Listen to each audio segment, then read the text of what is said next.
இப்போ next chapter பார்த்தீங்கன்னா அதே தான் யூனிட் 3லேயே வந்து ஒரு போர்ஷன் வந்து பார்த்திங்கன்னா நம்ம மீனை பற்றி படித்தோம்.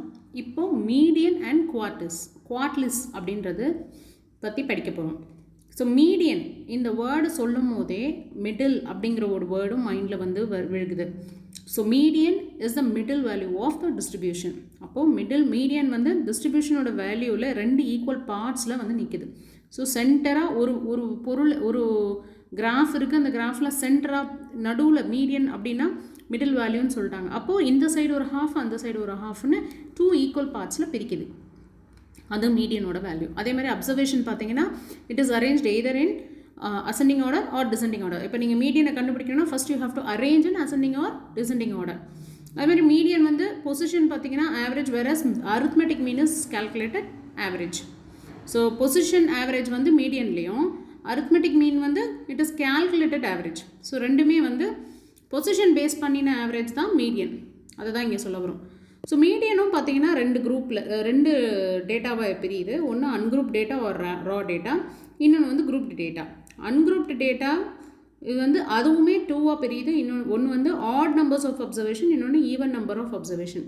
இப்போ வந்து ஒரு 10 நம்பர் கொடுத்துருக்காங்க அப்படின்னா it is an even numbers இல்லையா. 10ங்கிறது ஈவன் நம்பர் ஆஃப் சாம்பிள்ஸ் வந்து 10ன்னு வந்துச்சுன்னா அது ஈவன் நம்பர். ஸோ அப்போது மிடில் நம்பர் எப்படி கண்டுபிடிப்போம்? So that's a question. அப்போ அதே மாதிரி ஆட் நம்பர்ஸ் ஈஸியாக கண்டுபிடிச்சிடுவோம். நம்பர்ஸ் அப்படியே டோட்டலாக எத்தனைன்னு பார்த்து அதில் நம்பர் அதாவது டோட்டல் நம்பர்ஸ் டிவைட் பை 2 பண்ணிவிட்டு அந்த பொசிஷனில் இருக்குது. இப்போ ஃபார் எக்ஸாம்பிள் 9 நம்பர்ஸ் உள்ள ஒரு சாம்பிள் கொடுத்துருக்காங்க. 9 நம்பர்ஸ் உள்ள ஒரு சாம்பிள் கொடுத்துருக்காங்க. இந்த சாம்பிள் டிவைட் பை 2 அப்படின்னு போட்டோம்னா what will be the answer? It will be 4.5. அப்போது 4க்கு பக்கத்தில் இருக்கிற number 5th value that you have to choose. Okay. So next வந்து பார்த்தீங்கன்னா ஈவன் நம்பர்ஸ் வந்து 2 நம்பர்ஸை சூஸ் பண்ணிக்கணும். 2 மிடில் நம்பர்ஸ் வரும்.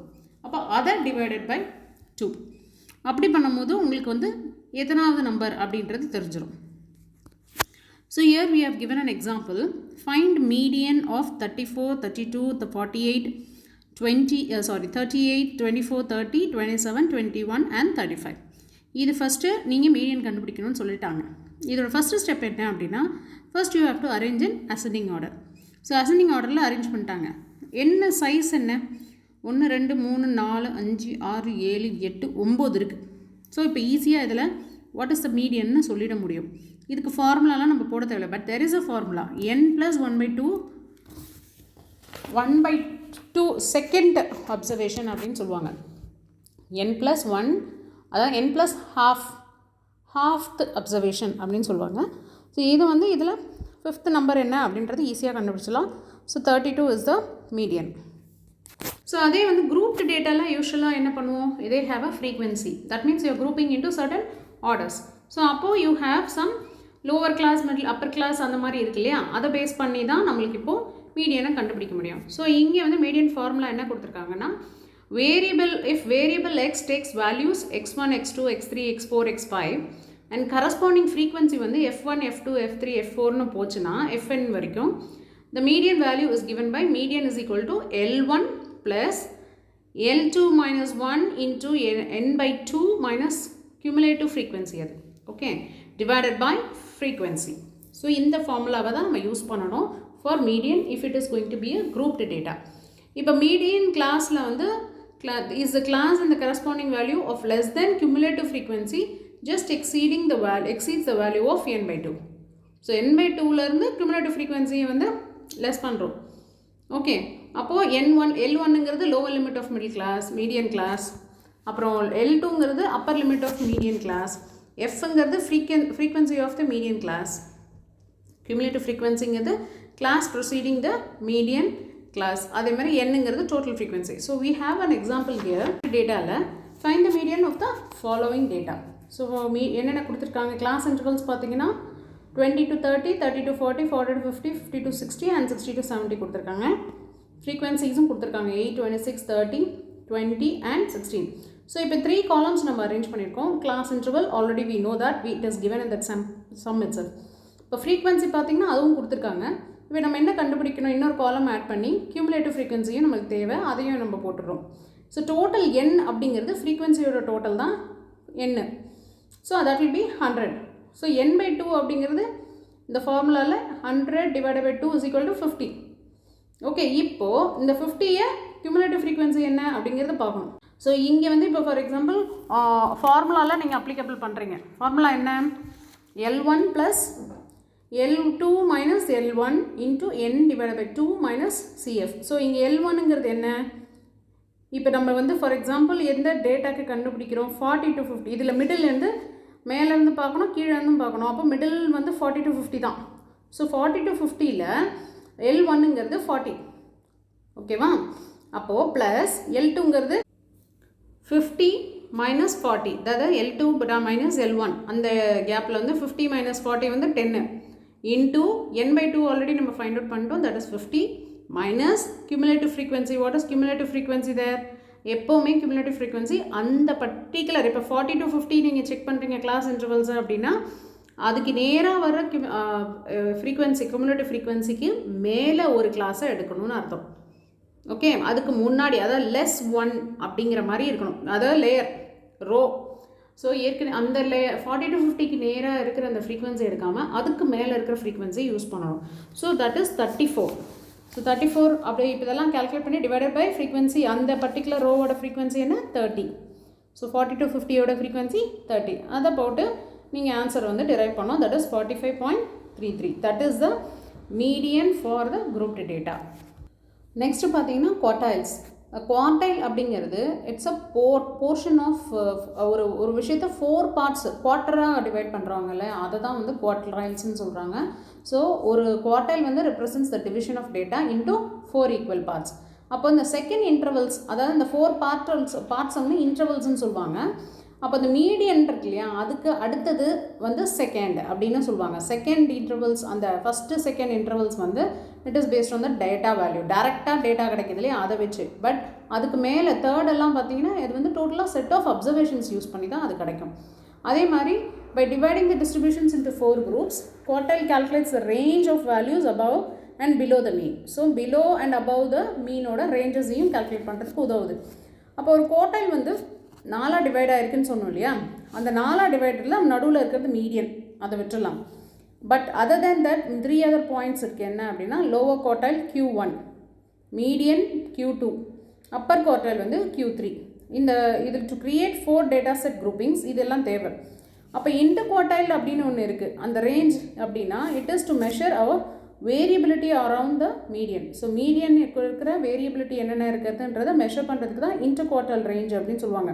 ஸோ Q1க்கும் Q3க்கும் உள்ள ஒரு டிஃப்ரென்ஸ் அந்த மாதிரி, which is calculated using the quartiles are denoted by the Q1, Q2 and Q3. இப்போ இந்த பிக்சர் பாருங்கள், you will be able to understand how quartile வந்து ஒர்க் பண்ணுது அப்படின்னு சொல்லிட்டு. இப்போ இந்த கிராஃபில் there is a median point, அது வந்து மீடியன் பாயிண்ட்னு சொல்லிடுறோம். அப்போ மீடியன் இருந்தாலே what happens, both the side 50-50% இருக்குதுன்னு அர்த்தம். ஸோ மீடியனுக்கு வந்து 50th percentile அப்படிங்கிறத நம்ம சொல்கிறோம். அப்போது பக்கத்தில் you have to divide that into quarter. So அதுப்போ மீடியன்லேருந்து பக்கத்தில் ஒரு கோடு போடுறீங்க, அப்போ அதுக்கு அடுத்தது இந்த சைடு ரைட் சைடில் ஒரு கோடு போடுறோம் சென்டர் பாயிண்டில். மீடியன்லேருந்து டெயில் வரைக்கும் இருக்கிற சென்ட்ரல் பாயிண்டில் ஒரு கோடு, அதே மாதிரி மீடியன்லேருந்து லெஃப்ட் சைடில் இருக்கிற சென்டர் பாயிண்ட்டுக்கு வரைக்கும் ஒரு ஸ்டார்டிங் பாயிண்ட் வரைக்கும் ஒரு கோடு. அப்போது மிடில் போடுறோம், that is called 25th percentile.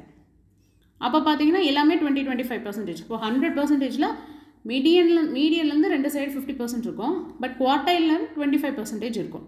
ஓகேவா? இதில் மீடியனுக்கு லெஃப்ட் ஹேண்ட் சைட் இருக்கிறது Q1 ஃபர்ஸ்ட் குவார்டைல் அப்படின்னு சொல்கிறோம். மீடியனுக்கு நெக்ஸ்ட் ரைட் சைடில் இருக்கிறது வந்து 75th percentile, அதில் தேர்ட் குவார்டைல் அப்படின்னு சொல்கிறாங்க. ஏன் அப்படின்னா இதுதான் ஃபஸ்ட்டு செகண்ட் வேல்யூ, அதாவது மொதல் கோடு. ஓகே, இப்போ இதில் வந்து ஃபஸ்ட்டு குவார்டைல் தான் Q1, தேர்ட் குவார்டைல் தான் வந்து Q2, Q3. இப்போ இந்த Q3க்கும் Q1க்கும் உள்ள டிஃப்ரென்சஸ் தான் இன்டர் குவார்டைல் ரேஞ்சுன்னு சொல்லுவோம். ஓகேவா? இப்போ இந்த ஃபுல் இதுக்கும் வந்து இந்த லாஸ்ட் பாயிண்ட் டெயில் இருக்கு இல்லையா, ரைட் ஹேண்ட் சைட் கார்னரில் இருக்கிறது டெயில், அது வந்து 100th வேல்யூ, அதுதான் இருக்கிறதுலே லார்ஜஸ்ட் வேல்யூ, மேக்ஸிமம் வேல்யூவாக இருக்கும். அப்போது இந்த எண்டு ஸ்டார்டிங்கில் இருக்கிறது இல்லையா, அந்த வேல்யூ வந்து லெஃப்ட் ஹேண்ட் சைட்டில் இருக்கிற ஸ்டார்டிங், அந்த கர்வோட ஸ்டார்டிங்கில் இருக்கிறது it will be the smallest value. அப்போ it's be the minimum value. இப்போது for example Q1 calculate Q1 Q2 and Q3 அப்படின்னு சொல்லிட்டு ஒரு சாம்பிள் வந்து கொடுக்குறாங்க. Q1 Q2 Q3 கால்குலேட் பண்ணணும் அப்படின்னா ஃபார்முலா என்ன அப்படின்னா Q1 is equal to L1 plus Q1 minus cumulative frequency divided by frequency into L2 minus L1 where Q1 is equal to n by 4. So Q1 வந்து n by 4. So அதை வந்து இந்த ஃபார்முலாவில் apply பண்ணோம். அப்போ ரெண்டாவது ஃபார்முலா என்ன? Q2 L1 plus Q2 minus cumulative frequency divided by frequency L2 minus L1 whereas Q2 வந்து என்ன? 2n divided by 4. So 2/3 of 2 quarter இருக்குல்ல 2/4 of n அதுதான் அது. அப்போ Q3ங்கிறது L1 plus Q3 minus cumulative frequency divided by frequency into L1 minus L2 where Q3 is equal to 3n divided by 4. So இப்போ நம்ம ஒரு some பார்க்கலாம். Find the quartile of the following data. So இதில் வந்து பார்த்திங்கன்னா ஈஸியாக எப்படி understand பண்ணிக்க முடியுன்றதை கொடுத்துருக்காங்க. இப்போ மிடில் அப்படின்னும் போது கரெக்டாக நமக்கு தெரியும் மிடில் கிளாஸை மட்டும் தான் நம்ம வந்து செக் பண்ணுவோம். பட் இங்கே வந்து குவார்டைல் அப்படின்னும் போது என்ன ஆகும்? ஒரு கிராஃபியே வந்து நீங்கள் மிடில்லேருந்து 25% தான் வந்து குவார்டைல்னு சொல்கிறது ஒவ்வொரு 25%க்கும். அப்போது இங்கே கிளாஸ் இன்டர்வல்ஸ் கொடுத்துருக்காங்க, ஃப்ரீக்வன்சி கொடுத்துருக்காங்க. இட் ஹாஸ் பீன் அப்புறம் என்ன கண்டுபிடிக்கணும்? நம்ம கியூமுலேட்டிவ் ஃப்ரீக்வன்சி அதையும் வந்து டேபிளாக வந்து போட்டுக்கிறோம். இப்போ என்ன கண்டுபிடிக்கணும் அப்படின்னா Q1னா என்ன, Q2னா என்ன, Q3னா என்னன்னு கண்டுபிடிக்கிறோம். Range values. ஸோ ஃபஸ்ட்டு N4னா என்னன்னு கண்டுபிடிச்சிக்கணும். ஏன்னா ஃபஸ்ட்டு Q1ஓட ஃபார்முலாவில் we have something called Q1, அதாவது ஸ்மால் Q1. அப்போ Q1ஓட வேல்யூ என்ன? n divided by 4. So n divided by 4 என்னங்கிறது it is total number of frequency. So n is equal to 200 divided by 4. That's nothing but 50. So இதை வச்சுக்குவோம். அப்போ Q1ஓட formula என்ன? L1 plus Q1 minus cumulative frequency the whole divided by F L2 minus L1. So இப்போ என்ன இருக்குது? L1ல் என்ன இருக்குது அப்படின்னா நம்மளோட மீடியன் கிளாஸ் என்ன? இந்த மொத்தம் எத்தனை நம்பர்ஸ் கொடுத்துருக்காங்க அதில் சென்டரை எடுக்கணும். அப்போது 30 to 35 will be the median. அப்போது மீடியன்லேருந்து நெக்ஸ்ட் ஒன்று விட்டுட்டு அடுத்தது. அப்போ நீங்கள் எல்லாமே ஆட் நம்பர் அந்த 1 கேப்பில் இருக்கும் போது அப்போ 25th ஃபஸ்ட்டு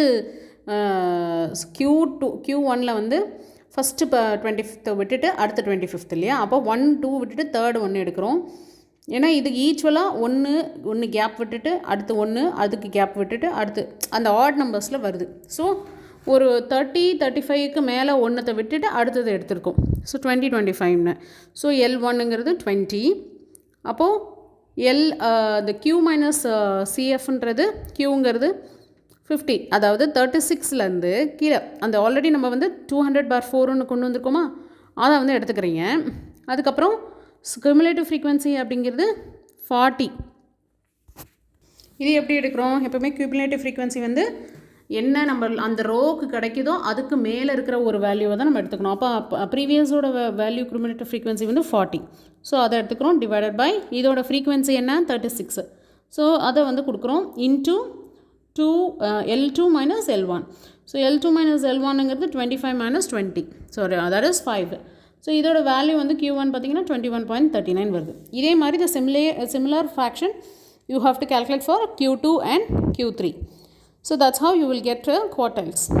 அடுத்து பார்த்திங்கன்னா மோட் அப்படின்னும் போது mode is set of numbers, ஒரு குரூப் ஆஃப் நம்பர்ஸ் கொடுத்துருவாங்க. அதில் வந்து மெனி டைம்ஸ் எத்தனை நம்பர் ஆஃப் டைம்ஸ் அக்கர் ஆகுதுங்கிறத பற்றி தான் மோட் வந்து ஆல்ரெடி நான் சொல்லியிருக்கேன் இந்த இன்னொரு வீடியோவில்.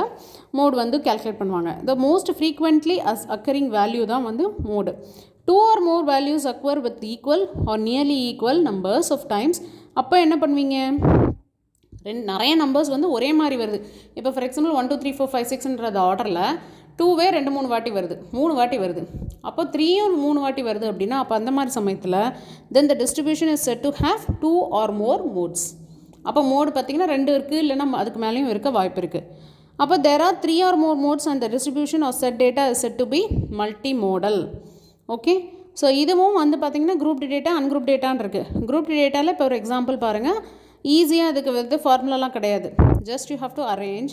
இதில் வந்து 23 எத்தனை இருக்குது அப்படின்னு பார்த்துக்கணும். அதே மாதிரி 25 எத்தனை, 20 எத்தனை அப்படி பார்த்துட்டு அதிக டைம் அக்கர் ஆனது என்ன வேல்யூ அப்படின்னு பார்த்தீங்கன்னா 23 தான். So 23 is the mode for this.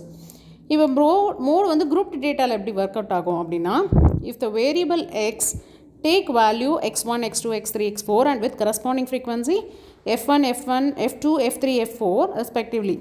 அப்போ இந்த மோட் என்னவா இருக்கும்? மோடுக்கு ஒரு ஃபார்முலா இருக்குது. என்ன ஃபார்முலா அப்படின்னா L1 the whole plus L2 minus L1 f1 into f1 minus f0 divided by 2f1 and minus f0 minus f2. இதில் L1ங்கிறது lower limit of modal class, அது நமக்கு தெரியும். L2ங்கிறது upper limit of modal class. F1ங்கிறது frequency of the modal class. F0 அப்படிங்கிறது frequency of the class preceding the modal class. Okay, அடுத்து frequency F2ங்கிறது frequency of the class succeeding the modal class. So முன்னாடி இருக்கிற வேல்யூ பின்னாடி இருக்கிற value, முன்னாடி இருக்கிற வேல்யூ வந்து F0, பின்னாடி இருக்கிற ஃப்ரீக்வன்சி வேல்யூ வந்து F2ன்னு எடுத்துக்கிறாங்க. ஸோ இப்போ ஒரு சாம்பிள் பாருங்கள், 20 to 30, 30 to 40, 40 to 50, 50 to 60 and 60 to 70 class intervals கொடுத்துருக்காங்க.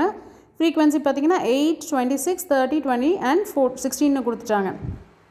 So when you go with the table, இப்போ இதில் என்ன இருக்குது, 40 to 50 அப்படிங்கிற ஒரு வேல்யூவை நம்ம எடுத்துக்கோ, தட் இஸ் மீடியன்.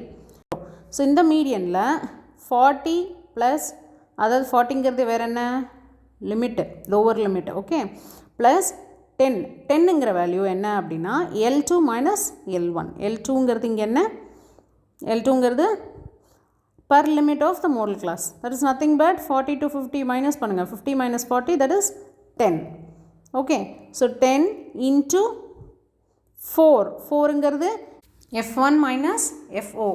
F1ங்கிறது அதோட ஃப்ரீக்வன்சி தான் 30, FOங்கிறது அதுக்கு முன்னாடி இருக்கிற ப்ரெடியூசிங் மாடல் கிளாஸ். அப்போ அது என்ன 26 ஃப்ரீக்வன்சி இருக்கு இல்லையா, 26 அதுக்கு மேலே இருக்குது அது.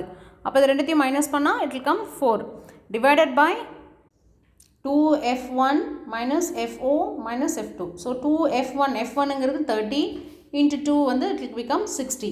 அப்போ மைனஸ் FOங்கிறது ப்ரீடியூசிங் இது வந்து 26. அப்புறம் F2 அப்படிங்கிறது succeeding modal class of the frequency. அப்போது அது வந்து 20, 30க்கு பின்னாடி இருக்குது 20. ஸோ இது எல்லாத்தையுமே கால்குலேட் பண்ணி பார்த்தீங்கன்னா 42.857 அப்படிங்கிறது தான் வேல்யூவாக வரும். That is the mode. இப்போ மோடில் வந்து என்ன மெரிட்ஸ் அண்ட் டிமெரிட்ஸ் இருக்குது அப்படின்னு பார்த்தீங்கன்னா, மோட் வந்து கொஞ்சம் ரொம்ப ஈஸியாக இருக்குல்ல, அது அண்டர்ஸ்டாண்ட் பண்ணிக்கிறதுக்கு ரொம்ப ஈஸியாக இருக்குது. அதே மாதிரி it is not much affected by the sampling fluctuations. அப்போ it is not necessary to know all items, only the point of maximum concentration is required. Demerits பார்த்தீங்கன்னா it is ill defined and it is not based on all observations. It is not capable of further algebraic treatment. It is not good representative. இப்போ நம்ம மீன், mode எல்லாத்தையும் பற்றி தெரிஞ்சுக்கிட்டோம், median பற்றியும் தெரிஞ்சுக்கிட்டோம். So இதோட relationship எப்படி இருக்கும் அப்படின்னு பார்த்தீங்கன்னா, mode is equal to 3 median minus 2 mean. மோடோட வேல்யூ எப்போவுமே 3 மீடியன் மைனஸ் 2 மீன், இது போட்டால் தான் மோடோட வேல்யூ கிடைக்கும். அப்போ mode will be the higher value, அதுதான் விஷயம். 3 மடங்கு மீடியன் மைனஸ் 2 மடங்கு மீன், அதோட வேல்யூ தான் மோடு. ஓகே, அடுத்து பாருங்கள், introduction to measures of dispersement. Measures of dispersement அப்படின்னு சொல்லனா என்ன வேல்யூ அப்படின்னா, ஒரு single value that attempts to describe a set of data by identifying the central position within the set of data. Okay, central பொசிஷனை கண்டுபிடிச்சி அதிலிருந்து அடுத்த டேட்டாவுக்கு உள்ள அடுத்த செட் ஆஃப் டேட்டாவுக்கு வர்றதுக்கு உள்ள டிஃப்ரென்ஸ், அந்த ஸ்ப்ரெட், அதை தான் வந்து மெஷர் பண்ணுறது தான் மெஷர்ஸ் ஆஃப் டிஸ்பர்ஷன் அப்படின்னு சொல்லுவாங்க. So measure of dispersion is another property of data which establishes the degree of variability or spread out or scatter of the individual items and the deviation from or the difference with the averages or central tendencies. So நான் சொன்னேன் இல்லையா, அந்த difference centre பாயிண்ட்லேருந்து அடுத்த point இருக்கு இல்லையா, அதுக்கு உண்டான டிஃப்ரென்சஸை கால்குலேட் பண்ணுறது, எவ்வளோ தூரம் ஸ்கேட்டர் ஆகிருக்கு அப்படிங்கிறத கண்டுபிடிக்கிறது தான் வந்து measure of dispersement. The process of which data are scattered, stretched or spread out among the variety of categories is refers to be dispersion. அப்போ finding the size of distribution value that are exempted from the collection of data for the particular variable is the part of this process. So இதுக்கு வந்து மெயினாக size of distribution என்ன அப்படிங்கிறது கண்டுபிடிக்கிறதும் இந்த ப்ராசஸில் ரொம்ப முக்கியமான ஒரு விஷயம். அப்போ dispersion of data வந்து it is a concept of statistics that lets one understand a data set more simply by classifying individual pieces of data according their own unique dispersion criteria. So such as variance, standard deviation அந்த range. So இதெல்லாம் பார்த்தீங்கன்னா டிஸ்பர்ஷனோட மெஷர்ஸோட சில other categories criterias. So இதெல்லாம் வந்து இது base பண்ணி ஒவ்வொருத்தர் இண்டிவிஜுவலும் ஒவ்வொரு மாடலில் யூஸ் பண்ணி தான் ஒர்க் அவுட் பண்ண முடியும். Collection of measurements known as dispersion. So ஒவ்வொரு மெஷர்மெண்ட்டோட அந்த மொத்த கலெக்ஷனை தான் டிஸ்பர்ஷன் சொல்லுவாங்க. Can be use to determine the quality of the data in an objective and quantitative manner. இப்போ வேரியஸ் மெஷர்ஸ் ஆஃப் டிஸ்பர்ஷன்ஸ் என்னென்ன இருக்குது அப்படின்னு பார்த்தீங்கன்னா 4 absolute measures of dispersement. So அப்சல்யூட்னு ஒன்று இருக்குது, ரிலேட்டிவ்னு ஒன்று இருக்குது.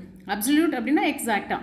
ஸோ அதில் பார்த்தீங்கன்னா range, quartile deviation, mean deviation, standard deviation, இது நாலும் வந்து அப்சல்யூட் மெஷர் ஆஃப் டிஸ்பர்ஷன். அடுத்து 4 ரிலேட்டிவ் மெஷர்ஸ் ஆஃப் டிஸ்பர்ஷன் அப்படின்னா கோஎஃபிஷியன்ட் கண்டுபிடிக்கிறது. So coefficient of range, coefficient of quartile deviation, coefficient of mean deviation, coefficient of variation, இதெல்லாம் நாலுமே வந்து இந்த 4 relative measures of dispersion. So ஒரு good measure of dispersion characteristics என்ன அப்படின்னு பார்த்தீங்கன்னா ரிஜிட்லி டிஃபைன்டாக இருக்கணும், பேஸ்ட் ஆன் ஆல் அப்சர்வேஷனாக இருக்கணும், easy to calculate and understand, capable of further algebraic treatment, அப்படி இருந்தால் தான் அது பண்ண முடியும். And it should not be affected much by the sampling fluctuation. So அதையும் ரொம்ப முக்கியமாக பார்த்துக்கணும். இப்போ இந்த பிக்சரில் பாருங்கள் மெஷர்ஸ் ஆஃப் டிஸ்பர்ஷனை எப்படி டைப்ஸ் வைஸ் கொடுத்துருக்காங்க அண்ட் சென்டர் பாயிண்ட் வந்து கொடுத்துருக்காங்க. இந்த ஒவ்வொரு டிஸ்பர்ஷன் வந்தாலும் அந்த டிஸ்டன்ஸ் அந்த சென்டருக்கும் அந்த பீஸ் அந்த நடுவில் இருக்கிற பாயிண்ட்டுக்கும் உண்டான டிஃப்ரென்சஸ் என்ன அப்படின்னு தெரிஞ்சுக்கிறது தான் வந்து டிஸ்பர்ஷன். ஸோ ஃபஸ்ட்டு நெக்ஸ்ட் அந்த பாயிண்ட்ஸ் அந்த வேரியேஷன்ஸ் மெஷர்ஸ் இருக்கு இல்லையா, அதை நம்ம பார்க்கலாம். Range and coefficient of range. First range என்ன, அப்புறம் கோஎஃபிஷியன்ட் ஆஃப் ரேஞ்ச்னா என்னன்னு தெரிஞ்சுக்கலாம். ஸோ ரேஞ்ச் அப்படிங்கிறது it is a simplest absolute measure of dispersion. So range எப்படி கண்டுபிடிப்பீங்க, maximum number minus minimum number. But அதே கோஎஃபிஷியன்ட் ரேஞ்ச் எப்படி கண்டுபிடிப்போம் அப்படின்னா அதே மேக்ஸிமம் மைனஸ் மினிமம் தான் divided by maximum plus minimum. So அதை மைனஸ் மேலே பண்ணுறோம், கீழே வந்து அதையே ஆட் பண்ணிடுறோம். That is coefficient. ஸோ இங்கே ஒரு எக்ஸாம்பிள் பாருங்கள். Find the range and coefficient of the range of the following item. So 18, 15, 20, 17, 22 and 16 கொடுத்துருக்காங்க. இப்போ இதில் மேக்ஸிமம் நம்பர் என்ன அப்படின்னு கண்டுபிடிச்சா இட் இஸ் 22. இதில் மினிமம் நம்பர் என்ன அப்படின்னு பார்த்தீங்கன்னா 15. ஸோ இதுதான் ரேஞ்சு. இது ரெண்டுத்துக்கும் உள்ள டிஃப்ரென்ஸ் தான் range. So 22 minus 15 is 7. Coefficient range என்ன அப்படின்னா மேலே வந்து மைனஸ் பண்ணியிருக்கோம்ல அந்த 7, கீழே வந்து மேக்ஸிமம் ப்ளஸ் மினிமம் ஆட் பண்ணும். So 22 + 15 that becomes 37. ஸோ இதோட வேல்யூ வந்து 0.19. ஸோ கோஎஃபிஷியன்ட் ரேஞ்ச் பார்த்தீங்கன்னா பாயிண்ட்ஸில் இருக்கும். ஸோ ரேஞ்ச் அண்ட் கோஎஃபிஷியன்ட் வந்து of range are use to measure the spread in the quality control, fluctuations in the share prices, in weather forecast, இந்த மாதிரி ஏரியாங்களில் வந்து ரேஞ்ச் வந்து ரொம்ப தேவைப்படும். கோஎஃபிஷியன்ட் ஆஃப் ரேஞ்சையும் அங்கே தான் யூஸ் பண்ணுறாங்க. மெரிட்ஸ் பார்த்திங்கன்னா இது ரொம்ப easy to calculate, easy to understand. டிமெரிட்ஸ்ன்னு பார்த்தீங்கன்னா it is not based on all observations. So அதனால் இது வந்து கொஞ்சம் டிமெரிட்டாக தான் இருக்குது. அதே மாதிரி it does not have a sampling stability, அதையும் நம்ம பார்க்கணும். சாம்பிளிங் ஸ்டெபிலிட்டி இருக்காது. Single observation may change the value of range. அதே மாதிரி as the amount of data increases range becomes less satisfactory. இது வந்து நம்மளுக்கு கொஷனில் வர வாய்ப்பு இருக்குது இந்த லைன்ஸ்லாம், அதனால தான் லைனை அப்படியே கொடுத்துருக்கேன். amount of data increases range becomes less satisfactory. So that is very important. So data increase ஆக ரேஞ்ச் வந்து குறைஞ்சிக்கிட்டே வரும். சாட்டிஸ்ஃபேக்டரி லெவல் வந்து ரொம்ப குறையும். அடுத்து quartile deviation and coefficient of quartile deviation. So quartile அப்படிங்கும் போதே நமக்கு என்ன தெரியும், 4 பார்ட்ஸாக இருக்கும் அப்படிங்கிறது. அதில் 3 வந்து Q1, Q2 and Q3 அப்படிங்கிறது இருக்குது. So it is the middle point of the range between 2 quartiles. So quartile 2 நடுவில் ஒரு பாயிண்ட்டு. So deviation quartile deviation is defined as QD is equal to Q3 minus Q1. So மீடியனை விட்டுட்டு Q3லேருந்து Q1க்குள்ளே இருக்கிற டிஃப்ரென்ஸை divided by 2, that is quartiles, quartile deviation. அப்போ where Q1 is equal to first quartile and Q3 is equal to third quartile. So இதோட coefficient எப்படி, just நம்ம முன்னாடி இருக்கிற ஃபார்முலா எப்படி, maximum minus minimum divided by maximum plus minimum, அதே தான் இங்கே Q3 minus Q1 divided by Q3 plus Q1. இதோட மெரிட்ஸ் என்ன அப்படின்னா இதுவும் ரொம்ப ஈஸியாக இருக்குல்ல கேல்குலேட் பண்ண. பார்த்தோன்னே நம்மளுக்கு வந்து தெரிஞ்சிடுச்சு வேல்யூ என்ன அப்படின்னு. ஆனால் இது பெருசாக எக்ஸ்ட்ரீம் வேல்யூஸோடு அஃபெக்ட் பண்ணாது. எவ்வளோ ரொம்ப வேல்யூஸ் டிஃப்ரென்ஸ் ஆனாலும் நம்மளுக்கு வந்து டிஃப்ரென்சஸ் மச்சு வேல்யூ எங்கன்னா நம்மளுக்கு ரிசல்ட்டில் வந்து பாதிக்காது. அப்போ டிமெரிட் என்ன இருக்கும் அப்படின்னு பார்த்தீங்கன்னா குவார்டைல் டிவியேஷன்ஸுக்கு it is not based on all observations. அப்போ it is not capable of further algebraic treatment. It is affected by sampling fluctuation. இப்போ டிமெரிட்ஸ் பார்த்தீங்கன்னா mostly the whole as quartile and deviations இருக்குல்ல, range இருக்குல்ல, அது எல்லாத்துக்குமே ஒத்து வரும். Mean and deviation, mean deviation and coefficient of mean deviation அடுத்தது பார்ப்போம். ஸோ மீன் டிவியேஷன்றது ஆல்ரெடி நம்மளுக்கு தெரியும், arithmetic mean, set of observation of series in the arithmetic mean of all deviation. So it is the deviation from mean when calculated considering their absolute value or averaged. So mean naale it is an average thing. So ungrouped data la mean deviation எப்படி பண்ணுவோம் அப்படின்னா sigma 1 is equal to I is equal to 1 x1 minus x bar. So sigma x minus x bar அவ்வளோதான் divided by n. இதுதான் வந்து mean deviation of mean. So என்ன சொல்கிறாங்க, sigma x1 minus x bar divided by n. அதே மாதிரி coefficient மீன் deviation வந்து மீன் deviation divided by மீன், அவ்வளோதான். Okay, so இங்கே மீன் டிவியேஷனுக்கு இன்னும் சில இதுவும் இருக்குது. x1 மைனஸ் எக்ஸ் பார் அப்படி போய்கிட்டே இருக்கும், ப்ளஸ் x2 மைனஸ் எக்ஸ் பார், அப்புறம் ப்ளஸ் x3 மைனஸ் எக்ஸ் பார் அப்படின்னு போயிட்டே இருக்கும் எம்டிக்காக, மீன் டிவியேஷனுக்காக. Okay, range divided by n. So ஒன்று மட்டும் இருக்காது, நிறையா இருக்கும் இல்லையா, x1 x2 x3ன்னு போயிட்டே இருக்கும். ஸோ ஃபைண்ட் த, இப்போ வந்து எக்ஸாம்பிள் பாருங்கள், find the mean deviation and coefficient of mean deviation. இப்போ இந்த எக்ஸாம்பிளில் 20 30 30 கிளாஸ் மாதிரி குரூப் பண்ணியிருக்காங்க இல்லையா. ஓகே, ஸோ இந்த குரூப்பிங்கில் என்ன வந்திருக்கு, 8 ஃப்ரீக்வன்சி இருக்குது, 26 30 20 அண்ட் 16 இருக்குது. இப்போது என்னெல்லாம் வந்து உங்களுக்கு இந்த ஃபார்முலாவில் தேவைப்படுது அப்படின்னா, x1 தேவைப்படுது, சாரி எக்ஸ் பார் தேவைப்படுது, அப்புறம் மீன் என்னன்றது தேவைப்படுது இல்லையா. ஸோ அதுக்கு what we have to do, அதே மாதிரி x1 மைனஸ் எக்ஸ் பாருங்கிறதும் நம்மளுக்கு தேவைப்படுது. ஸோ இங்கே கிளாஸ் இன்டர்வல்ஸ் கொடுத்துருக்காங்கல்ல, அப்படியே நேராக பக்கத்தில் எக்ஸ் என்னன்றதை கண்டுபிடிக்கணும். ஸோ எக்ஸுங்கிறது என்ன, கிளாஸ் மார்க்கு. ஓகே, கிளாஸ் மார்க்குங்கிறது இந்த இன்டர்வல் 20 மைனஸ் 35 சாரி 30, அப்போ அதுக்கு மிடில் நம்பர் என்ன 25. So 20 minus 30 divided by sorry plus 30 divided by 2 அப்படின்னா 50 டிவைடட் பை 2 இட்ஸ் 25, அதுதான். Okay, that is class mark. So அதுதான் எக்ஸு. ஸோ 30க்கு 40க்கும் 35, 40 to 50க்கு 45, 50 to 60 55 அண்ட் 60 to 70 65. ஸோ இது ரெண்டுத்தையும் ஃப்ரீக்வன்சியும் எக்ஸையும் மல்டிப்ளை பண்ணால் எஃப்எக்ஸ் கிடச்சிருமா. அதுக்கப்புறம் எக்ஸ் மைனஸ் எக்ஸ் பார் பண்ணணும். ஸோ இப்போ எக்ஸ்ன்றது என்ன, மிடில் நம்பர் என்ன நம்பர்னு நம்ம கண்டுபிடிக்கணும் இல்லையா. எக்ஸுங்கிறது மீன் எப்படி கண்டுபிடிப்போம், ஃபஸ்ட்டு இந்த எஃப்எக்ஸ் கண்டுபிடிச்சிட்டோம் இல்லையா, sigma f x divided by frequency, total frequency இல்லைனா n. ஓகே, ஸோ என்னங்கிறது டோட்டல் ஃப்ரீக்வன்சி 8 26 30 20 அண்ட் 16 ஆட் பண்ணால் 100 வந்துடும். ஸோ எஃப்எக்ஸோட கியூமுலேட்டிவ் வந்து 4600, that is divided by 100, so that is 46. So 46ங்கிறது x bar.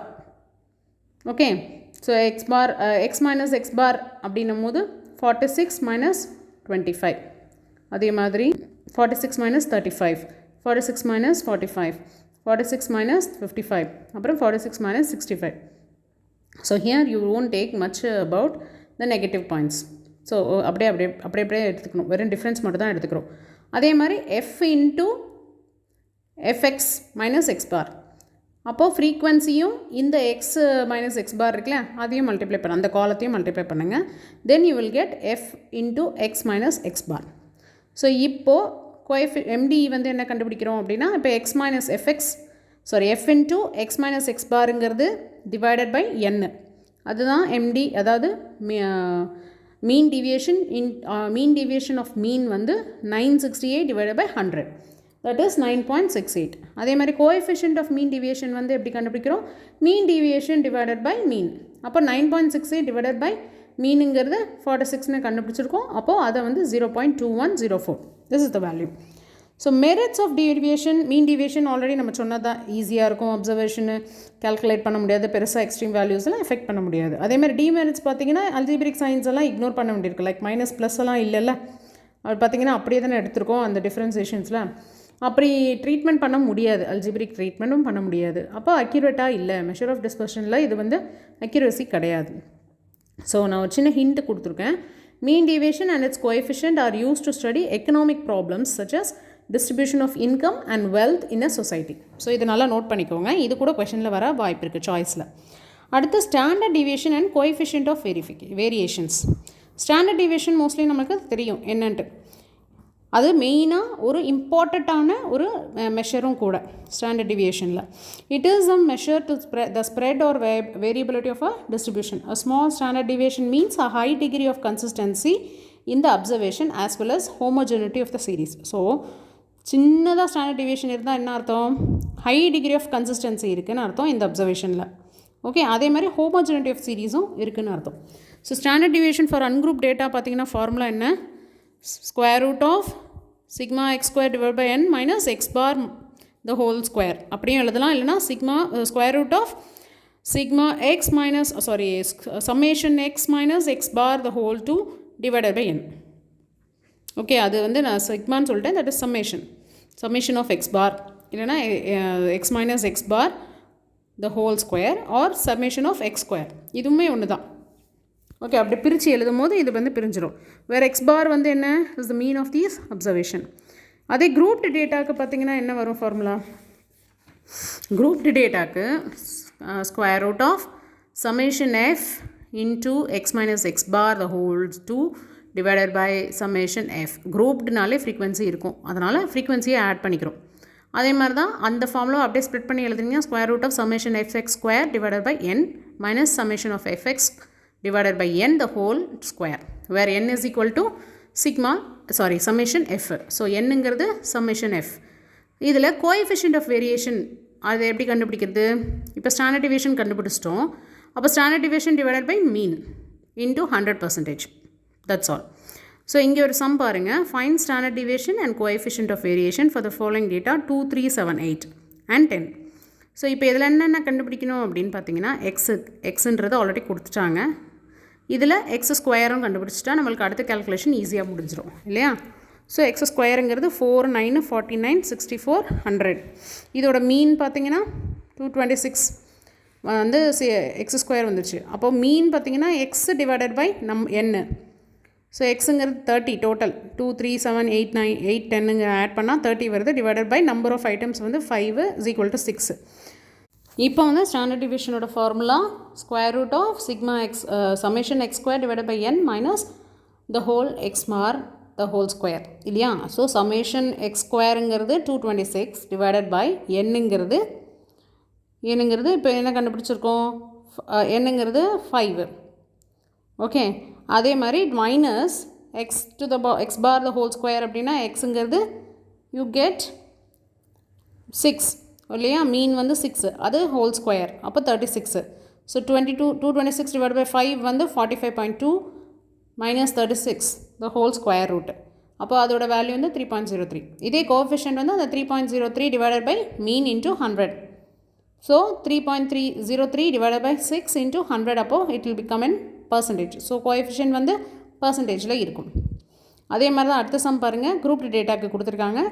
Find standard deviation for class intervals 25 to 30, 30 to 35, 35 to 40, 40 to 45, 45 to 50, 50 to 55. இதை வந்து group பண்ணியிருக்காங்க. ஃப்ரீக்வன்சியும் கொடுத்துருக்காங்க. ஸோ இப்போ என்னெல்லாம் கண்டுபிடிக்கணும்? குரூப் டேட்டா ஃபார்முலா என்ன? Square root of sigma f x square divided by N minus the whole sigma f x divided by n the whole square.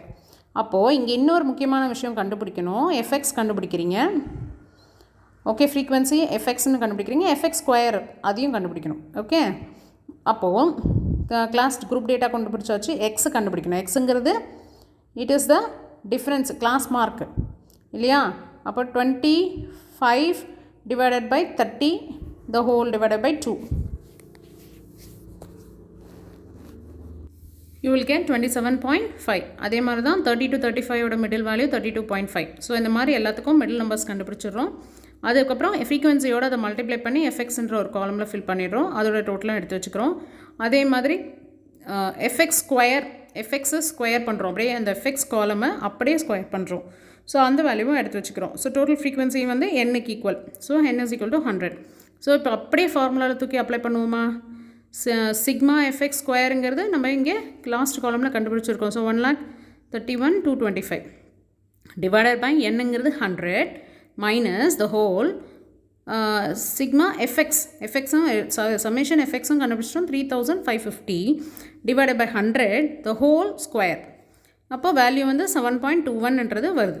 Okay, இப்போ அதே மாதிரி தான் ஸ்டாண்டர்ட் டிவிஷனோட மெரிட்ஸ் அண்ட் டிமெரிட்ஸ் அவைலபிளாக இருக்குது. ஸ்டாண்டர்ட் டிவிஷனோட மெரிட்ஸ் வந்து it's rigidly defined and definite value கிடைக்கிறதுக்கு வாய்ப்பு இருக்குது. All are based on the observation, not affecting much for sampling fluctuations. Okay, அதே மாதிரி demerits of the standard division வந்து it is not easy to calculate, it is not easy to understand, it gives more weight to the extreme items. Okay, இப்போது இது அடுத்தது பார்த்தீங்கன்னா இந்த மாதிரி standard deviation sums தான் நிறைய நம்மளுக்கு கேட்பாங்க கொஷனில். ஸோ நம்ம நிறைய சம்ஸும் ப்ராக்டிஸ் பண்ண வேண்டியிருக்கும். ஓகே, இப்போ அடுத்து பார்த்தீங்கன்னா it is skewness and கர்டிசஸ்.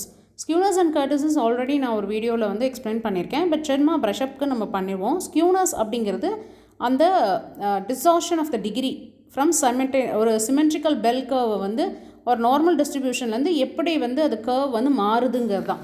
So distortion of the degree அப்படின்னு வந்தால் ஒரு பெல் கர்வ் வந்து ஸ்ட்ரெயிட்டாக அழகாக வந்து நார்மல் டிஸ்ட்ரிபியூஷனில் இருக்குது. பட் ஸ்கியூனஸில் வந்து லெஃப்ட் சைடாக நீங்கள் வந்து ஸ்கியூஸ் ஆயிருக்கு அப்படின்னா that is one type of skewness. So left சைடில் ஸ்கியூ ஆயிருக்கு அப்படின்னா it is negative.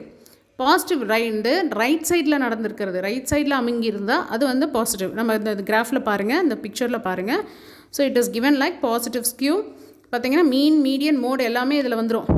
But median தான் சென்டர் பாயிண்ட்டாக இருக்கும். பட் இங்கே வந்து மோடு தான் சென்டர் பாயிண்ட்டாக இருக்குது பார்த்திங்க. அப்போ ஸ்கியூனஸும் ஆகுது. மோட் வேல்யூ அதிகமாக இருக்கிறதுனால அந்த வரி ஸ்கியூ ஆகுது. அப்போ இது வந்து பாசிட்டிவ் ஸ்கியூ. அப்போ மீன், மீடியன், மோடு எல்லாமே ஒரே லைனில் இருக்குது அப்படின்னா this is called symmetrical distribution.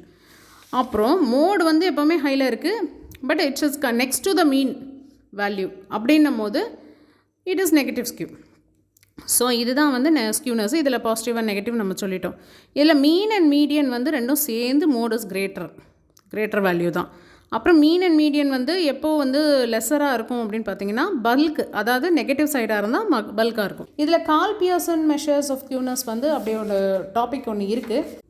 But நீங்கள் சும்மா தெரிஞ்சு வச்சுக்கிறதுக்காக தான் இந்த ஸ்லைட் போட்டிருக்கேன். You better know that what is it. ஓகேங்களா? மோஸ்ட்லி வந்து it is like an equations. So அதை சும்மா தெரிஞ்சு மட்டும் வச்சுக்கோங்க. மோஸ்ட்லி இதில் சம்ஸ் வந்து ரொம்ப கம்மியாக தான் வந்திருக்கு இது வரைக்கும். அடுத்து கர்டிசஸ் பார்த்தீங்கன்னா அது ஆல்ரெடி நம்ம சொன்ன மாதிரி இது வந்து ஒரு பீக்னஸோ இல்லை ஃப்ளாட்னஸோ ஒரு இடத்துல டெயிலில் இருக்கும். டெயிலில் இருக்கிற இடத்துல வந்து பற்றி பேசுகிறது தான் வந்து kurtosis. So it is use to describe the extreme value in one versus the other tail. It is actually the measure of outlier present in the distribution. Distributions whose peak are same as normal distribution peak are called mesochotic. So மற்றதெல்லாம் பார்த்திங்கன்னா hype வந்து higher and ஷார்ப்பராக இருந்துச்சு மீசோகோட்டிக்கு பதிலாக அப்படின்னா அப்போது mean tails are fatter are called leptokurtic distributions.